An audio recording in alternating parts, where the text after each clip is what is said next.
folks, we've got a old Stainer violin, which is now a 5-string. It has a label inside A.F. Anderson, repaired 1895, Junction City, Kansas. So this old Stainer has been converted. It's been modernized into a 5-string. It has geared pegs on it, minus the E string is still regular. But anyway, we have Catherine here to hear the old sound with the new technology. So here's Catherine.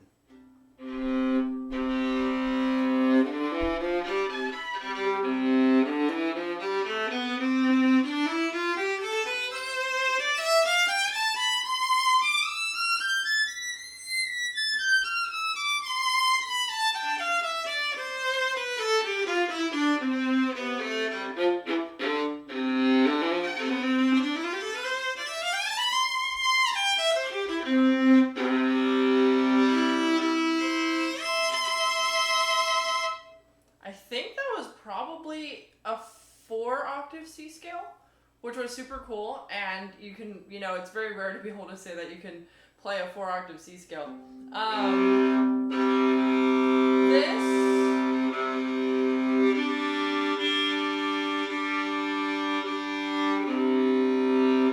This 5-string has such a present sound. I've played a decent number of 5-strings in my day, maybe somewhere between 15 to 20.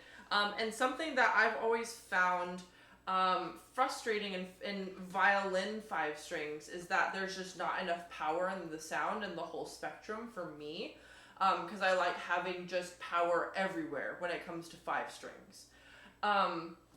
Especially, because the C string is on a 14-inch instrument versus a 15 or plus instrument. The C string just doesn't have that oomph, that I like to hear on violas or 15-inch 5-strings. But with this instrument, the C has a, really shocking amount of presence and depth to the sound, which is just really incredible. Partially has to do with switching the C and the G peg. I switched these two, and so the C is actually up here, so I gave it about an extra, just about an inch of stretch, and this beautiful harp-like tailpiece, so it really stretches out that C string and is giving it a lot more power.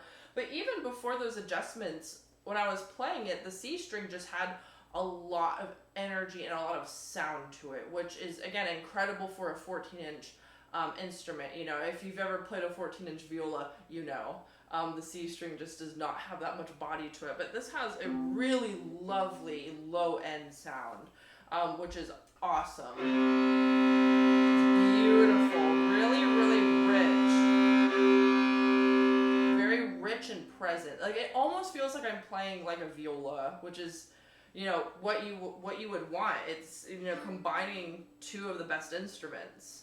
And so it has that beautiful violin sound, but that depth of the viola. It's quite lovely.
It's like you don't lose any sound anywhere. The balance is beautiful on this instrument. Incredible balance.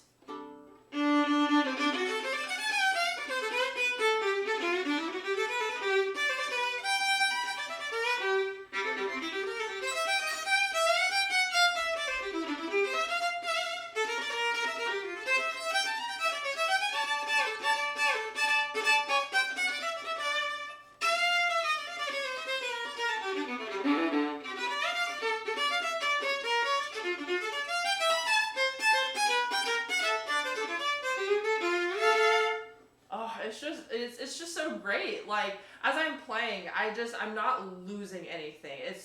It's just so. I know I said this several times, but I just can't stress how well it's balanced.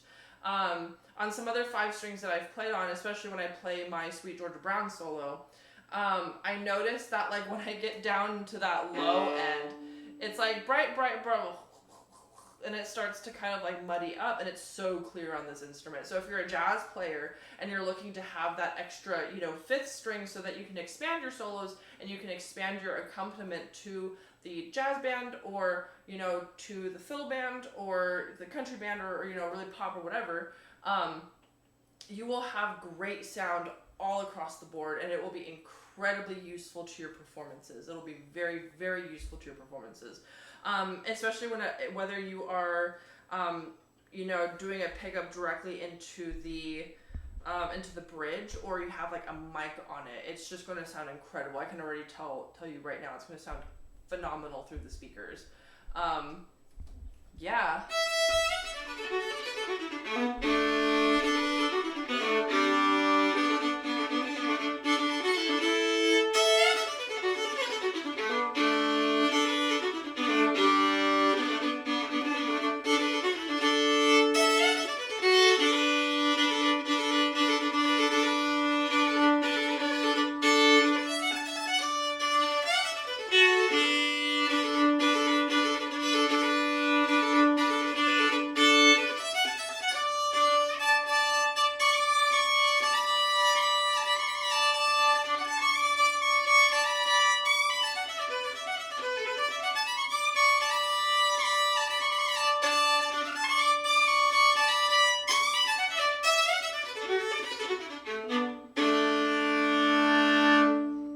One thing I love about 5-string violins is that the strings are a little bit closer to one another.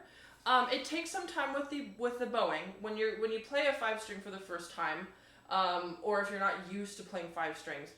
The bow is going to feel a little bit odd. It takes a second to adjust. Even me, I had to play this instrument for about 3 minutes for me to adjust to where the strings were. So in the first 3 minutes, it's going to be a little bit of an adjustment. So, kind of like trying out shoes, or like, I don't know, just, when you're trying something out, you need to give this like a good 5-minute playthrough. Because about half of that time is going to be adjustment to the bow, because you're dealing with more strings, the angles are different, and you just kind of have to learn where all those strings are. Once you figure it out though, it is very easy to play this, extremely easy to play this.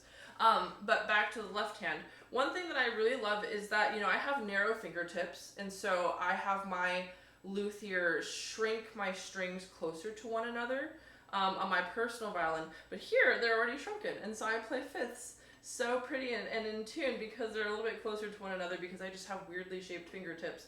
And so if you have narrower fingertips, I think you'll be able to play fifths quite well up until, probably about 4th position, because I'm getting really decent contact here. So you'll be able to do fifths quite high on the instrument, which is super awesome. Especially if you're a fiddle player and you're doing some fifths here. If you have like redonkulously thick fingertips,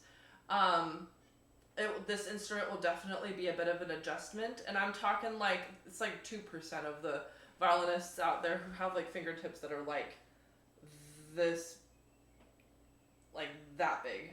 Yeah. And I have one friend who has fingers like that. And so if your fingers are like super, super thick, really, really give this instrument a try, because I think that's where you'll have the most difficulty.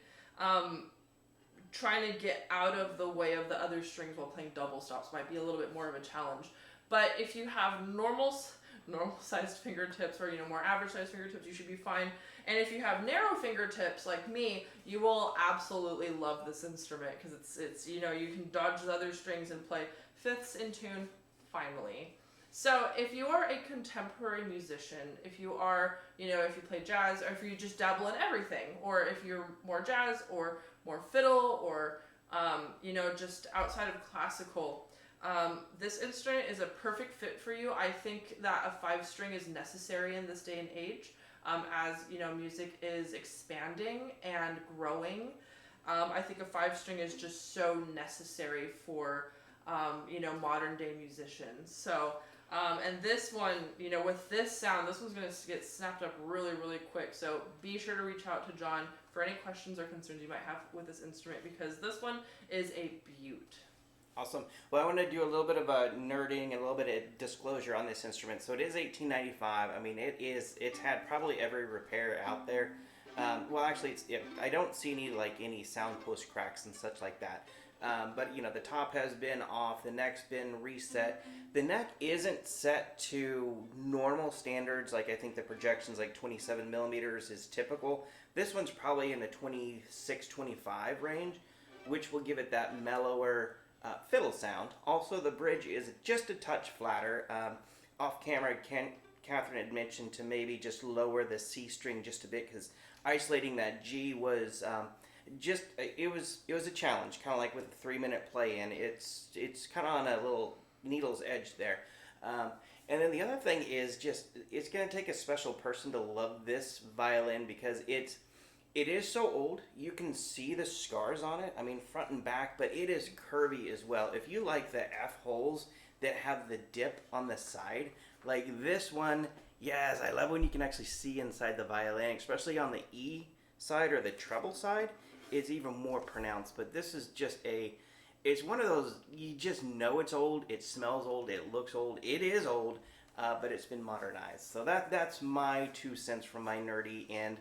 And of course we modernized it with the geared pegs on the C, G, D, and A. The E is the old-fashioned ebony, but you have the fine tuner on the harp tailpiece, which those tailpieces alone are like $40 to buy. Like, it's crazy. And we have the new Zyx strings on there. They've broken in for roughly 2 days, so you'll probably hear that. But anyway, I would love to hear your thoughts. It's fit as a fiddle. It's ready to play. I mean, if you guys need like a year warranty on this, I'm happy to provide it. It's solid and it's ready. So anyway, after all that rambling, Catherine, anything else to add? Or are we good here? No, we're all good. Well, online friends, please leave a comment. I'd love to hear what you think, good, bad, or indifferent. Play on, my friends.